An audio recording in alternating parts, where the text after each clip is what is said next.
तहरीक इंसाफ को लगता है कि किसी फ़कीर की बद्दुआ है कि तुम लोगों ने जिस दिन सच बोलना है उस दिन तुम मर जाओगे।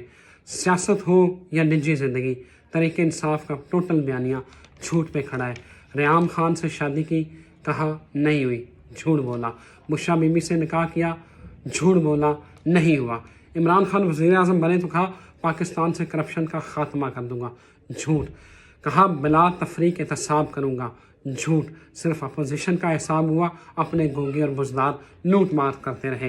बैरून मुल्क से 200 अरब लाएंगे, IMF के मुंह पे मारेंगे, झूठ। बैरूनी कर्जों में कमी करेंगे, झूठ। पुलिस को गैर सियासी करेंगे, झूठ। जनूबी पंजाब को सूबा बनाएंगे, झूठ। वज़ीर आज़म हाउस में यूनिवर्सिटी बनेगी, झूठ। गवर्नर हाउस की दीवारें गिराएंगे, झूठ। अमेरिका ने मेरी हुकूमत गिराई, झूठ। 1 करोड़ नौकरियां देंगे, झूठ। 50 लाख घर बनाएंगे, झूठ। KP में 350